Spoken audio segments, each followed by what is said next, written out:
Jason and the Argonauts. The quest for the Golden Fleece. Long ago, in the ancient kingdom of Iolcus, a young man named Jason stood before a stolen throne. His uncle, King Pelias, had usurped the crown that rightfully belonged to Jason's father. But Jason, raised in secret by the wise centaur Chiron, had returned to reclaim his birthright. Instead, he smiled slyly and said, when Jason finally confronted Pelias, the king did not strike him down. You want the throne? Prove yourself worthy. Retrieve for me the legendary Golden Fleece from the distant land of Colchis, and I shall give you your crown. Jason, brave and determined, accepted the challenge. The building of the Argo.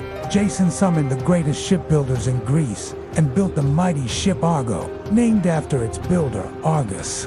The ship had a magical prow that could speak and offer guidance. Gifted by Athena herself, Jason called for heroes across the land. And soon the finest warriors and adventurers gathered to join him. These legendary men became known as the Argonauts, and they included Hercules, the strongest of all men, Orpheus, the musician who could charm even stone, Atalanta, the swift-footed huntress, Castor and Pollux, twin sons of Zeus, Melagor, Theseus, Zeus and Calais, and many more. With sails unfurled and hearts burning with courage, the Argo set sail. The Argonauts faced many trials during their voyage. At Lemnos, they encountered a mysterious island of women who had driven away all their men. Jason and his crew stayed for a time, but duty called them forward. On the island of the Harpies, they found the blind prophet Phineas, tormented by monstrous birds that snatched his food. Zeus and Calais, winged sons of the north wind, drove the Harpies away and earned the prophet's blessing. As they approached the clashing rocks, the Argonauts were warned the rocks would crush any ship that dared pass. At Phineas's advice, they released a dove. The bird flew through safely with just a feather clip, and so the Argo rode with all her might, narrowly escaping destruction. Finally, the Argo reached Colchis, ruled by King Pelias.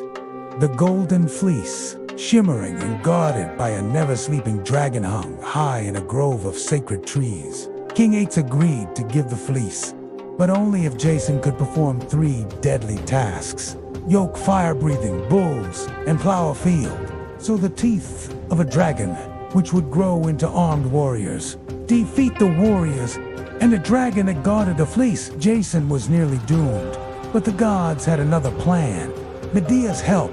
Medea, the king's daughter and a powerful sorceress, watched Jason with awe and love. The goddess Aphrodite had stirred her heart, and Medea chose to help Jason, even if it meant betraying her father. She gave Jason a magic potion to protect him from fire, and taught him how to defeat the warriors that would rise from the dragon's teeth. Throw a stone among them, she said, and they will turn on each other. With her aid, Jason completed the tasks. Then, as night fell, Medea led Jason to the dragon. She lulled the serpent to sleep with a spell, and Jason snatched the Golden Fleece from its resting place. Together, Jason and Medea fled Colchis aboard the Argo. The return voyage was filled with more danger, giants, storms, and betrayal. But at last, the Argonauts reached Iolcus once more. Jason presented the Golden Fleece to King Pelias, but Pelias broke his promise. Furious, Medea used her dark powers to trick the king's daughters into destroying him. With Pelias dead, Jason's claim was restored, but peace did not follow.